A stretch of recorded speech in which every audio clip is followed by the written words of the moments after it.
and San Pedro Bay. My name is Sal DiCostanzo, and it is my great privilege as a rank-and-file member of the International Longshore and Warehouse Union, ILWU, to say a few words. The ILWU is made up of men and women from every race, religion, culture, and background, the very fabric of America itself. Our members are ordinary citizens who do extraordinary work, morning after morning and night after night. In the past 2 years, ILWU members helped these world-class ports of Los Angeles and Long Beach repeatedly shatter cargo volume records.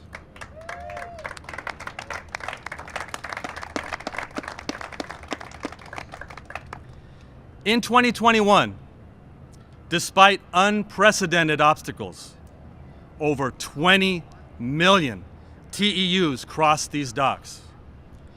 A debt of gratitude is owed to our international, to our coast, and local officers for implementing protocols that helped keep our members safe. Despite those extraordinary efforts, many brothers and sisters did fall ill.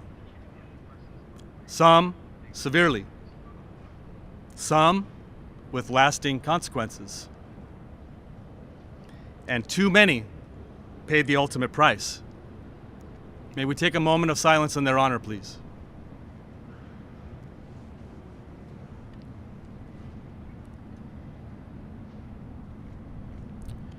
Thank you. President Franklin Delano Roosevelt, who sailed aboard the very ship that we are standing on, once said, "The test of our progress is not whether we add more to the abundance of those who have much. It is whether we provide enough to those who have too little." That sentiment is at the heart of unionism. To give ordinary workers the means to work with dignity and hold their heads high, knowing that their contribution to society is appreciated and respected. At this time, we would like to thank all the other essential workers who stood shoulder to shoulder with us during these trying times. Together, we will continue to rise to the occasion and overcome every obstacle and hardship that presents itself. Among the many difficulties of 2022, there were a few bright spots, and none shone more brightly than the election of Joe Biden.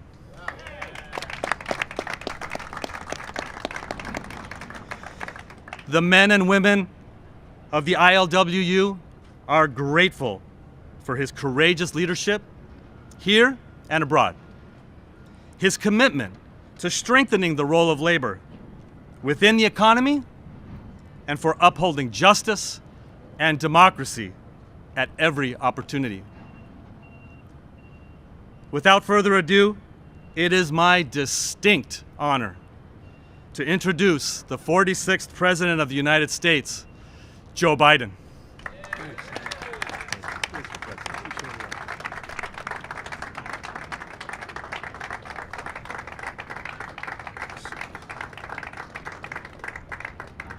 As we used to say in the United States Senate, I hope you excuse a point of personal privilege.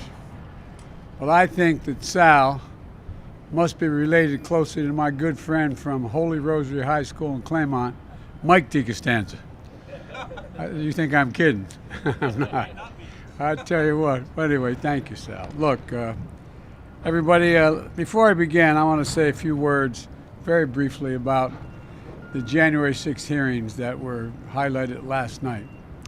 The insurrection on January 6th, one of the darkest chapters in our nation's history. A brutal assault on our democracy, a brutal attack on law enforcement, some losing their lives, and we heard about it last night again.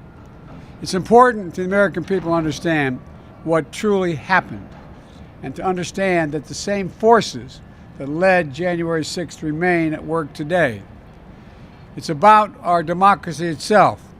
We have to protect our democracy. I know it sounds corny to say it. We're all raised in school. Democracy, every generation has to protect it. I have to admit to you, I never thought that it was going to be this straightforward a challenge before. The rule of law matters in democracies, and we're seeing how the battle for the soul of America has been far from won.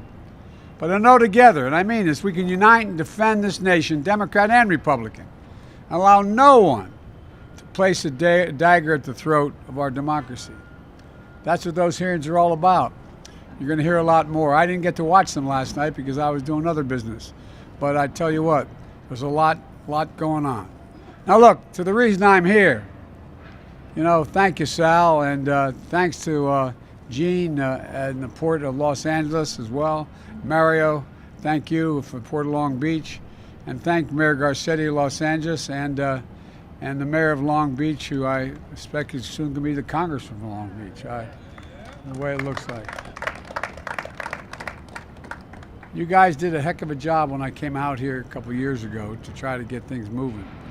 Everybody did, management, labor, elected leaders, as well as at the time, we also had Governor Newsom pushing hard as well. Look, we have two excellent senators, Dianne Feinstein and Alex Padilla. I tell you what, Alex, you don't look any worse for the wear, man. You're looking awful good. You're looking awful good. And Nanette, I think you've always looked good, particularly compared to these guys, you know what I mean? And me, but seriously, thank you, Nanette, for the fire you bring. You bring some fire to this. I really mean it. It's in your heart. And Alan Lowenthal has been working on this for a long time. Alan and I just had a little meeting together. We got to change it, Alan. We can't give up. We got to turn this corner. And John, I can't thank you. You're the real deal. Anybody, I won't get into getting you in trouble, but thanks for sticking up for me. And look, and we have a labor secretary that I'm his translator. He's Marty Walsh from Boston. And but if you understand, only thing you got to know, he always has your back. He always has your back. I had an uncle who used to say, Joey, you're labor from belt buckle to shoe sole. Well, he's labor from forehead to the tip of his toes. He used to run the laborers out union. Look, folks, today I'd like to speak about my top economic priority, fighting inflation. I understand Americans are anxious, and they're anxious for good reason. I was raised in a household when the price of gasoline rose precipitously. It was the discussion at the table. It made a difference when food prices went up. But we've never seen anything like Putin's tax on both food and gas. America should also understand our economy has unique strengths that we can build on. The job market is the strongest it's been since World War II, notwithstanding the inflation. We added another 390,000 jobs last month, 8,700,000 new jobs since I took office. An all-time record, never that many jobs in that period of time. Unemployment rate is near historic lows. Millions of Americans are moving up to better jobs and better pay. And since I took office, families are carrying less debt on average in America. They have more savings than they've had. And we're doing it all while cutting the federal deficit by $1.7 trillion this year and $320 billion last. If I hear one of my MAGA friends once again talk about debt and deficits, I'm going to be good. They increased the deficit by $2 trillion. Anyway, that's another story. But look, this is the largest decline in American history. Because of the progress, America can tackle inflation from a position of strength unlike any other country in the world, because every country in the world is getting a big bite and piece of this inflation, worse than we are in the vast majority of countries around the world. But make no mistake about it. I understand inflation is a real challenge to American families. Today's inflation report confirmed what Americans already know. Putin's price hike is hitting America hard. Gas prices at the pump, energy and food prices account for half of the monthly price increases since May. Inflation outside of energy and food, what the economists call core inflation, moderated the last 2 months. Not enough, but it moderated. It's come down. We need it to come down much more quickly.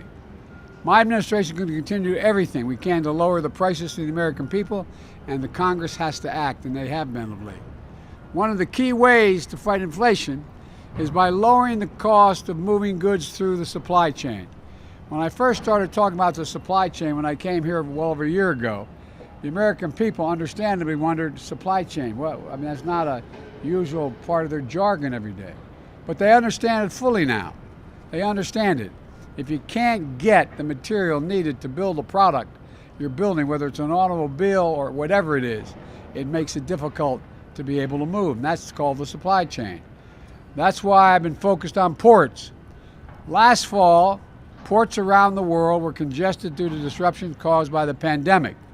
So we brought together port operators, shipping companies, and labor, and to ease the bottlenecks. And as a result, over the holidays last, 97% of all the packages were delivered on time and on shelves when you went Christmas shopping. Remember, we weren't going to have anything on those shelves.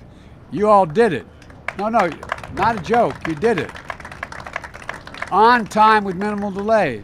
Delivery times are actually quicker than they were before the pandemic. And today, there are about 40% fewer containers clogging the docks for long periods of time than there were last November. This May was the strongest month in the Port of Los Angeles' history, the strongest month in its history. And we're helping fund improvements. Because of what my friends in the Congress have done, we passed the infrastructure bill, and we're funding major new initiatives on the docks, on dock rail systems. Port of Long Beach has moved goods more quickly. A port electrification, so communications near the ports can be, and communities can breathe cleaner air because they're using electric machines that are not generating using gas, coal, etc. And we're continuing to expand capacity of our ports thanks to the bipartisan infrastructure law. Look, this is a time we took a different approach also to trucking. Remember, last December, we brought together industry and labor to tackle problems facing truck drivers. It took we had to double the number of commercial driver licenses being issued by the states in order to speed things up. We did it. We sped the creation and registration of apprenticeships, allowing aspiring drivers to earn while they were learning. The result? We hit a record-setting employment of trucking earlier this year. And truckers' wages went up even after accounting for inflation. We're going to keep at it with the new super chain envoy, General Steve Lyons. General Lyons is a 4-star general. He handled the transportation of a little bit of thing. He had transportation command, only tens of millions of billions of tons of things to move, from little things like tanks and aircraft and all that. But all kidding aside, he's come off the sidelines. He's retired. He's helped us identify and get ahead of the challenges that arise at our ports, our railroads, and on the road.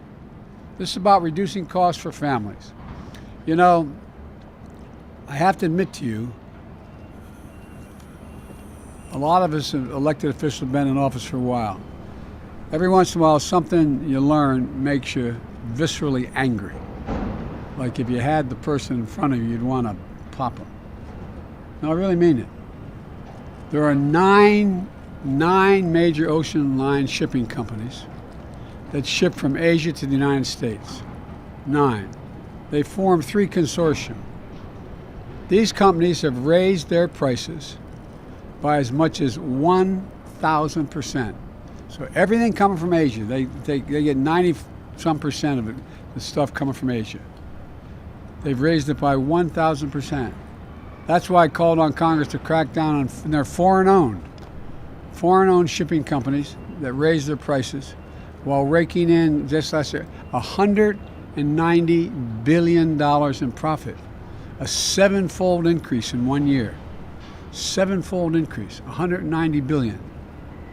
The Senate passed legislation. I'm hopeful the House is going to act soon to crack down on these companies, as I've asked, and lower the cost. And I'm grateful to two Californians, Speaker Pelosi and John Gerardi, for leading this effort. Thanks, John. I really mean it. It's a big deal. People at home trying to make it, paycheck to paycheck, are wondering, like, what in God's name do nine shipping companies have to do with it? Well, almost everything you're doing, everything from what you're eating to what you're having to drive to what you need in your home, it related to supply chains and what's coming from abroad. I'm doing everything in my power to blunt Putin's price hike and bring down the cost of gas and food. I led the world to coordinate the largest release of the global oil reserves in history, 240 million barrels to boost supply to keep prices from rising even more. Thanks to America's leadership in diplomacy, we've helped Europe reduce its reliance on Russian oil by tripling our natural gas systems to Europe compared to last year. And I'm working closely with our European partners to get 20 million tons of grain locked in Ukraine, already in their silos now. Ukraine and Russia, the two major suppliers of grain and corn. They have 20 million in their silos right now. So we're trying to help them to get that, and the Russians are blocking the export. They're not allowed out through the Black Sea, and we're trying to figure out how to get it out of the country, to get to around the world. It will bring down prices. But there's more. There's more than one way to solve this problem. We're continuing working to bring down food prices and gas prices and save families' money by dealing with other items. My dad used to say, it's all about the standard of living, how much you have left in the paycheck at the end of the month. How much is left to do the basic things? So if you add up all the things that people need just to do everything from take care of their kids to turn the heat on or the air conditioning on and everything in between, there's a lot of ways we can reduce their cost of living, other than while we're trying to get at grain and gas. We laid out a plan, for example, lower prescription drug costs. That would fundamentally affect the well-being of every family. Those of you who know somebody who has type 2 diabetes and has an insulin requirement monthly, it costs an average of $647 a month. It can cost as high as $1,000 of some places. You know how much it costs to make that one little vial of insulin? $10, T-E-N, $10. No new research has been done since that was invented, and the charging is outrageous. So I think we should be able to have the Medicare do what they do when they deal with the VA. VA says we're only going to pay you so much for this. If you don't want to, and because the Medicare negotiates the price for them. Well, if Medicare is able to negotiate the price on insulin, guess what? It comes down a whole hell of a lot. Outrageous numbers. So we could put a cap on insulin of $35 a month, and they'll still make a significant profit. $10 to manufacture, $35. For example, we could begin by lowering the cost of high-speed internet, because what you all did dealing with the infrastructure bill. Working with the service providers, we cut the price and raise the speed, potentially lowering high-speed internet bills on average for average family $30 a month. Okay, well, you're paying extra more than $30 a month for your gas, but that still increases the money out of pocket, decrease the amount you have to put out. The point is, we're doing everything in our power to lower cost of families. But congressional Republicans, led by Senator Rick Scott, have a different approach. And if you didn't write it down, you'd think I was making it up. And I mean it sincerely. Rick Scott tried to change his words yesterday, by the way, after he introduced this legislation. He's been campaigning. He's the guy that had the re-election of the senators on the Republican side. He realized that raising taxes on working families is a little unpopular. He said everybody, no matter what their station, if they're on welfare, should pay a tax. Everybody should pay a tax. Well, but here's the truth. One concrete plan that they laid out was going to raise taxes on working families an average of $1,500 a month.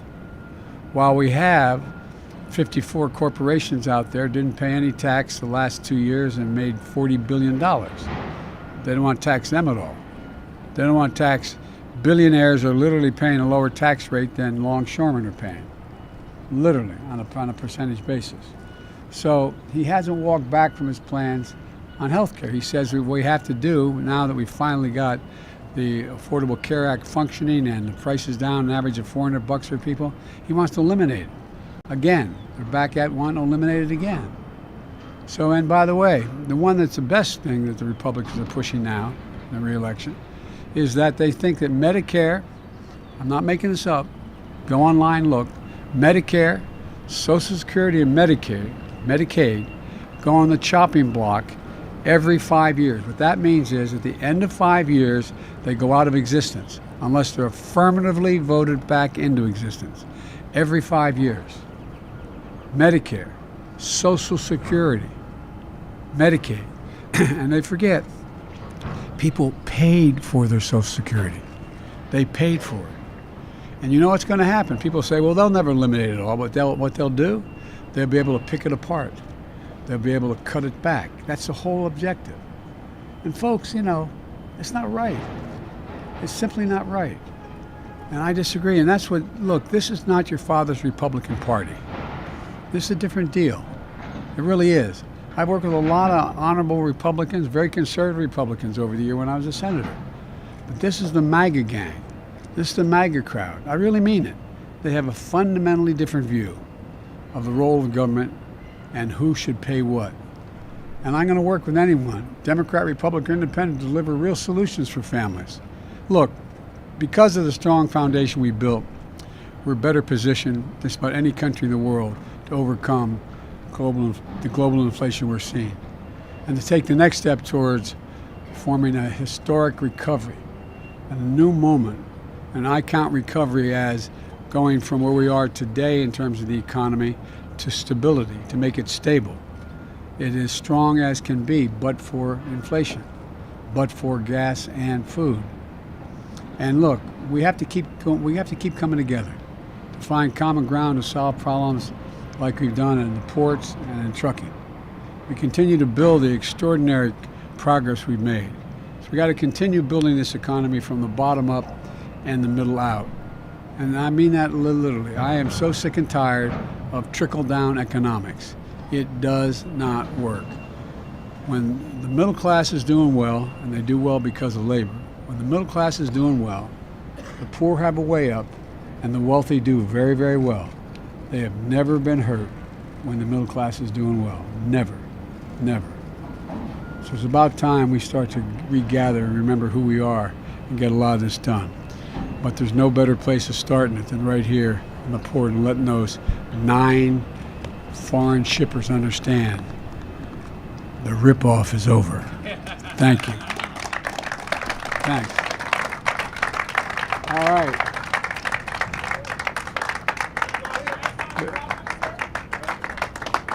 Exxon's profits, are you gonna go after them? We're going to make sure that everybody knows Exxon's profits. Why don't you tell them what Exxon's profits were this quarter? Exxon made more money than God this year. And by the way, nothing's changed. And they're not, by the way, one thing I want to say about the oil companies. They talk about how they have 9,000 permits to drill. They're not drilling. Why aren't they drilling? Because they make more money not producing more oil. The price goes up, number one. And number two, the reason they're not drilling is they're buying back their own stock, which should be taxed, quite frankly, buying back their own stock and making no new investments. So I always thought Republicans are for investment. Exxon, start investing, start paying your taxes. Thanks.